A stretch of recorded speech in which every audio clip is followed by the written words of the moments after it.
Team member Cody Kraut had 2 great hunts this past weekend while hunting deer in Illinois, trying to tag venison to take home to his family.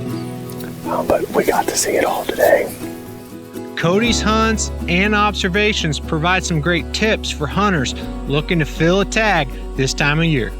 We'll also be sharing a bunch of tips and techniques for filling those tags, especially here at the Proving Grounds 2 throughout this fall, so make sure you subscribe to our channel and stay up to date.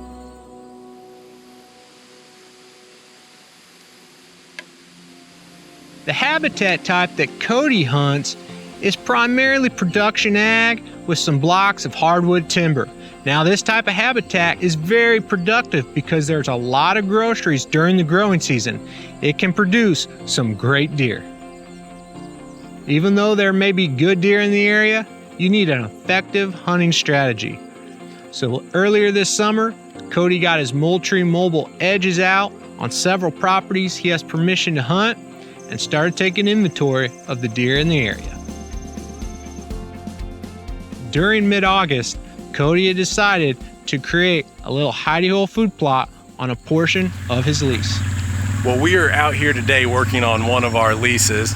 This year, however, the farmer planted corn and it was so wet that he wasn't able to plant the entire field. So we're gonna kill this off, burn it, and then come in here with some Hidey Hole seed from Green Cover and make this into a food plot. I also have a tree stand tucked in this back corner back here that we sprayed a spot back there as well, so we'll have a nice food plot real close to that stand. So we're gonna get this stuff killed off so we can get a nice food plot in here and keep these deer fed.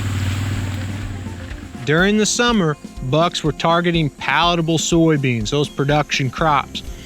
But once those soybeans started turning yellow, they weren't as palatable.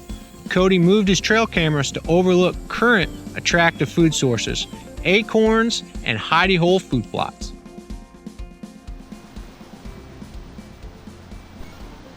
A few days after Illinois season opened, there was a cold front that moved across the Midwest. It brought a north wind, which was perfect to hunt this little hidey hole food plot. With a north wind, Cody was able to approach from the south. He slipped into a little dry creek. With that north wind, his scent was going right down that creek, not alerting deer to the north or the east. Well, we're out here on October 7th. What a beautiful time to be in the stand. The leaves are changing and we got a cold front moving through. I got permission to come in here and plant some green cover. It has come up so much better than I expected because I actually got it in several weeks late, but these deer have been in here hammering it, and we've just got a chip shot right here. We're gonna sit back, enjoy the afternoon, and I'm looking forward to these temperatures dropping.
they're so quiet.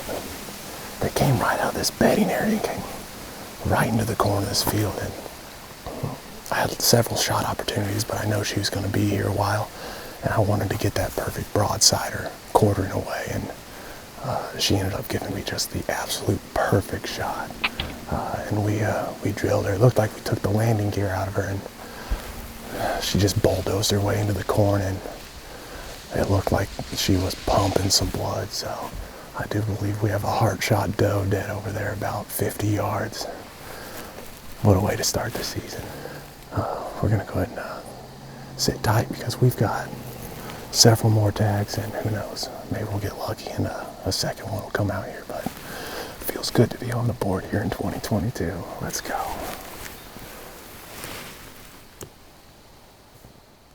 As the sun was setting, Cody spotted a doe and a fawn coming out of the corn.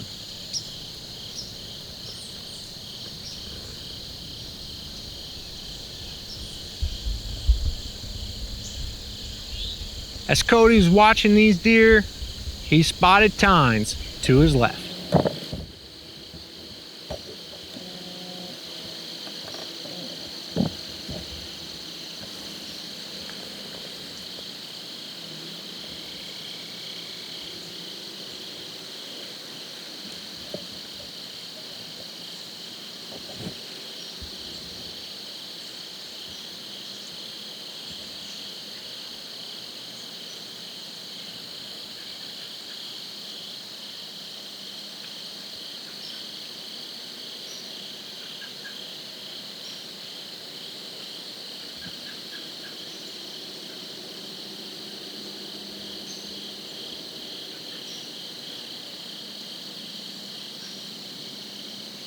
Watch closely as this young buck lip curls.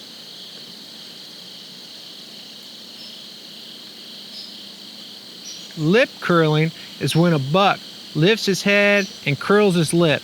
And what's happening is that buck is taking in scent through a small hole on the roof of his mouth. This allows him to analyze the chemicals of scent much differently than if he just took it in through his nostrils.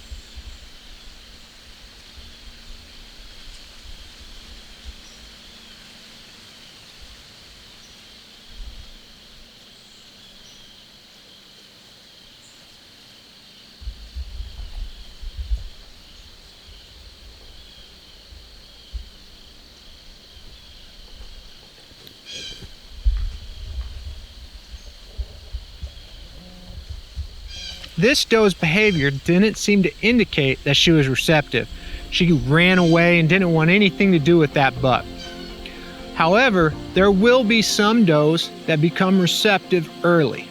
Young bucks are new to the dance, and they're experiencing testosterone changes during the early fall. Oftentimes, they'll be the first you'll see start nudging does, testing those waters. Seeing this buck and doe is another great lesson for hunters not to fear shooting a deer early during the hunt. Oftentimes, hunters are afraid, man, if I shoot a deer early, hunt's done. I won't see any deer. That's not the case. Oftentimes, a harvested deer can be a great attraction. In fact, we've shared hunts in the past where we've harvested bucks after tagging a doe, and also hunts where we've harvested bucks standing over a harvested doe. After shooting light had ended, Cody climbed down to recover the doe. All right, well, I just went back to the truck and grabbed my light. This is where the blood trail begins, and she should not be far at all.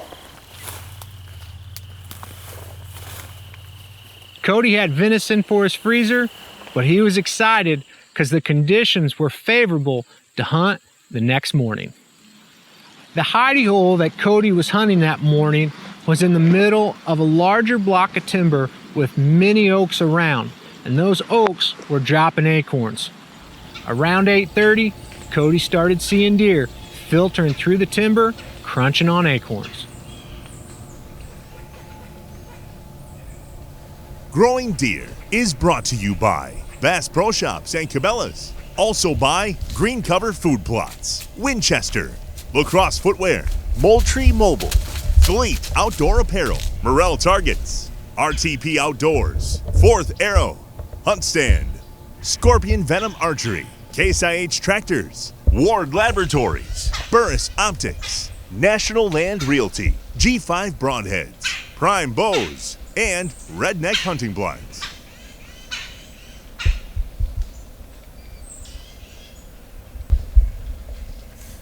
At this location, acorns were the name of the game. It was the food source deer were targeting.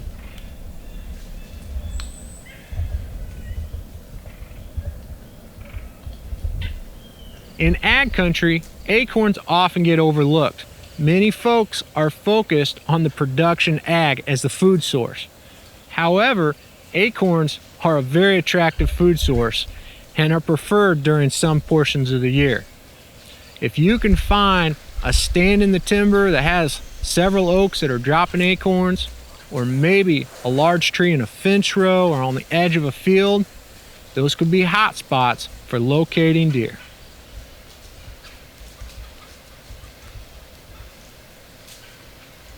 Many deer passed within range of Cody and traveled through the Hidey Hole, but no deer fed on the forage. They didn't stop until they hit the base of an oak and started feeding on acorns.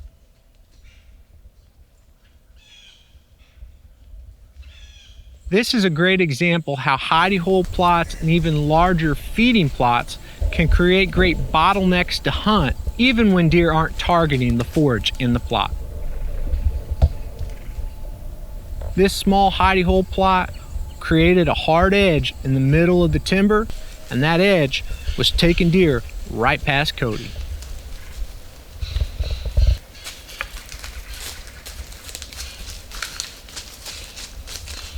Again, Cody saw some young bucks pushing does.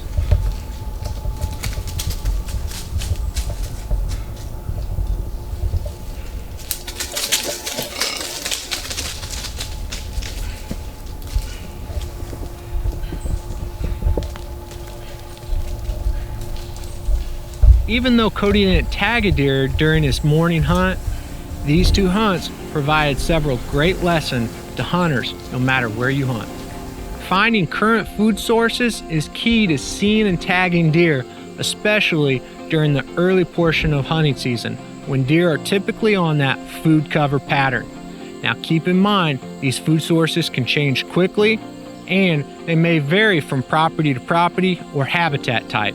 Just like Cody saw one day, the food plot, that was the food source deer were going to. But when he switched farms, it was acorns. Hidey Hole food plots can create some great pinch points, especially in timber country where the habitat may be all the same. Creating that little hidey hole, well, it's an attractive food source when deer are seeking that forage, but it also creates a little bottleneck or pinch point for deer to wrap around when they aren't feeding in the plot. Seeing scrape activity and young bucks starting to push does around, well, that's a great indicator that Cody is on that left side of the bell-shaped curve we often talk about. And each day we're shifting closer to the peak of the rut, and that means hunting strategies are likely going to change throughout the season. To learn more about the rut and the strategies the Growing Deer team is using daily, check out our social media pages. This time of year, there's a lot of things changing in the woods. Deer behavior, leaves are changing colors, whatnot. But there's one thing that will never change, and that's our Creator. I hope you slow down this week, take time to listen to what He is saying to you and the purpose He has for your life. Thanks for watching Growing Deer.